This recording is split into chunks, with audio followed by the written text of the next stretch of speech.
la capacité des religions et de la tradition chrétienne et de l'Église catholique de participer à une libération spirituelle. Alors que nous sommes dans une société où la peur, la résignation, la solitude et l'incertitude, pour ne pas dire la désespérance, dominent.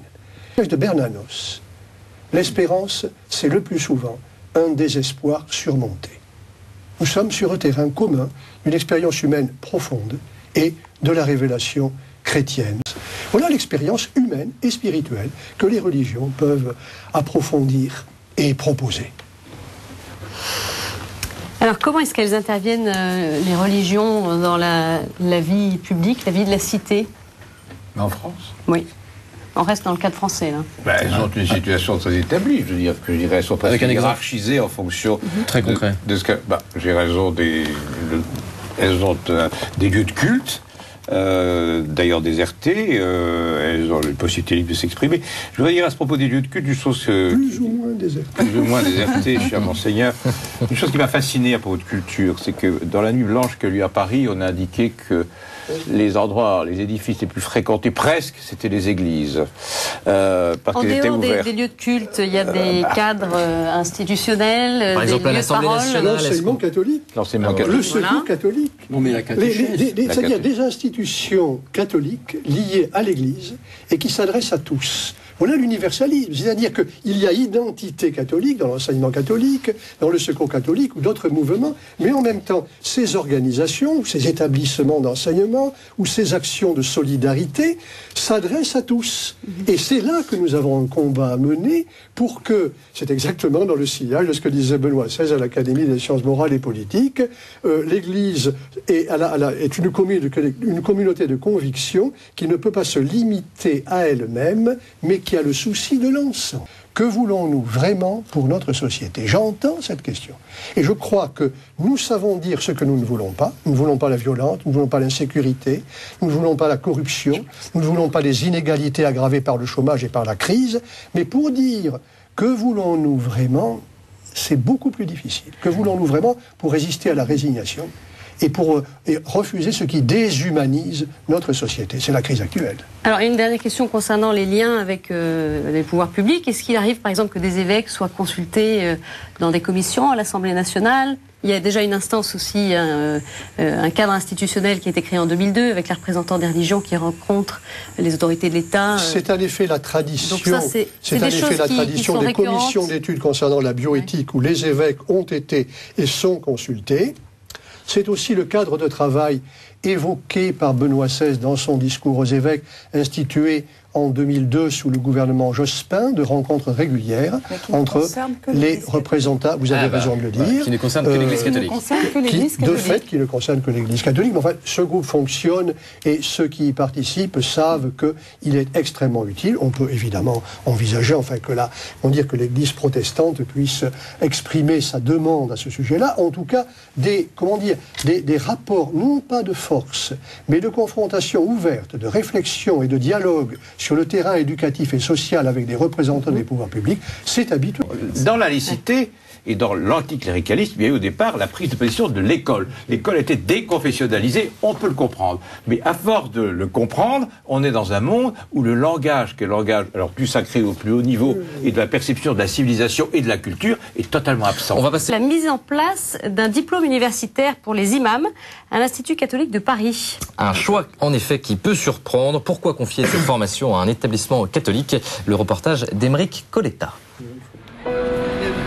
Lancé en janvier 2008 à l'Institut catholique de Paris, le diplôme universitaire intitulé « Religion, laïcité et interculturalité » termine à peine sa première session. Elle vient s'ajouter aux autres enseignements délivrés par la faculté de sciences sociales et économiques de la Cato.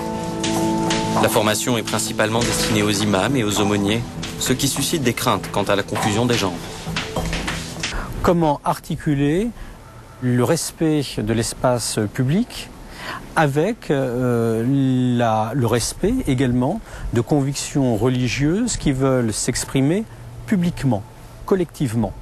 Ce souci de favoriser l'intégration des cadres religieux dans la République est partagé par différents acteurs. Et c'est l'État lui-même qui a souhaité qu'une telle formation voie le jour.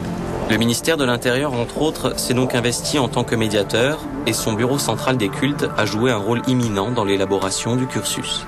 Depuis longtemps, il y a le sentiment que les personnels religieux musulmans qui sont en France, qui souvent viennent de l'étranger, n'ont pas, comme d'autres personnels religieux pour d'autres confessions, le même, je dirais, bagage intellectuel généraliste qu'on peut trouver chez un curé, un rabbin, un pasteur.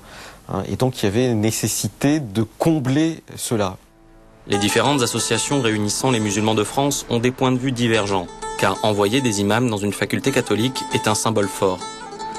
L'UOIF a déploré que le cadre académique manque de neutralité, alors que dans le même temps, les dirigeants de la Grande Mosquée de Paris participaient à la mise en place du diplôme. Les avis sont donc nuancés, mais tous s'accordent à dire que sur le fond, la question posée est essentielle. C'est toute la différence entre un imam qui prêche dans une terre d'islam uniquement, ou un imam qui prêche dans une terre multiconfessionnelle, c'est le cas de la France, et il faut qu'il y ait une entente entre les religieux. Il faut nous avons au moins la même problématique, à savoir vivre ensemble. Les échanges entre les cultures et les religions ne manquent pas d'activité et offrent des perspectives inconcevables il y a encore quelques décennies. Pour autant, si le dialogue se fait à deux, qu'en est-il des actions concrètes ? Dans le cas présent, ce sont les pouvoirs publics qui ont fait avancer le dossier. Et cela relance naturellement le débat autour du rôle d'un État laïque vis-à-vis des religions.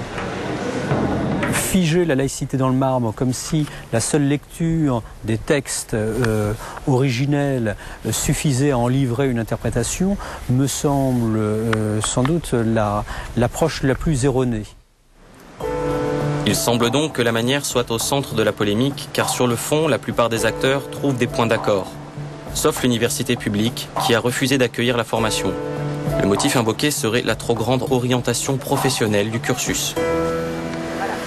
Guy Coq, est-ce que cet exemple qu'on vient de voir révèle un petit peu ce qu'est la laïcité aujourd'hui ? L'État, on voit qu'il reste interventionniste dans le religieux, c'est comme ça que ça s'illustre aujourd'hui ? Oui, je suis d'accord avec cette idée que l'État n'a pas organisé une religion, je l'ai dit, même pour les musulmans, mais c'est un fait. Pourtant, il l'a fait. Pourtant, il l'a fait, mais il a eu tort. Et d'ailleurs, les suites de cette erreur se font sentir négativement.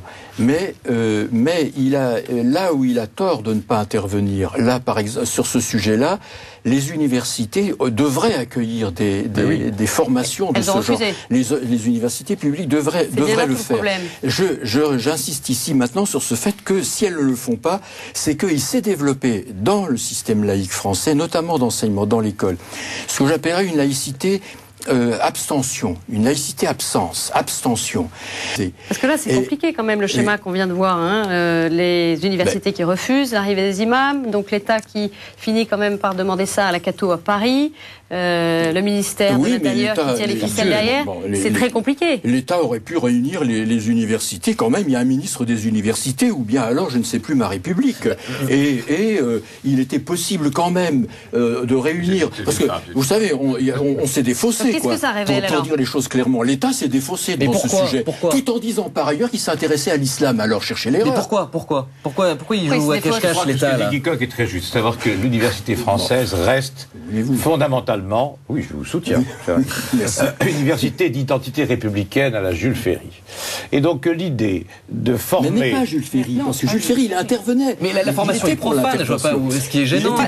C'est une université républicaine française, à savoir qu'elle est contre le poids d'une église catholique française romaine, disons.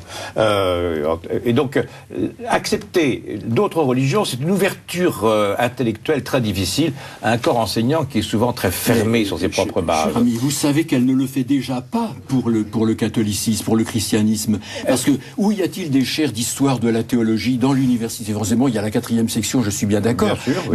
Mais dans l'ensemble des universités, il me semble, on m'a dit que... lacune en France. m'a dit que la loi Edgar Faure de 69 ouvrait certaines possibilités qui n'ont jamais été exploitées. Valentine Zuber, pourquoi l'État joue à il y a cache-cache des personnalités qui le font. Je pense à l'historien Gérard Cholvy qui, en Montpellier, avait une bonne expérience sur ce sujet et dont tous les étudiants se félicitaient. Or, maintenant, c'est intenable actuellement parce qu'on veut des professeurs, des enseignants dans les lycées, dans les collèges, qui soient capables de faire lire aux enfants des textes de la Bible, des textes de l'Évangile, ou capables de leur expliquer des croyances, enfin, et des événements religieux. Et on ne donne pas les moyens de le faire parce que je sais bien qu'il y a l'Institut européen, pourquoi on donne pas ces moyens-là, l'université est inexistante.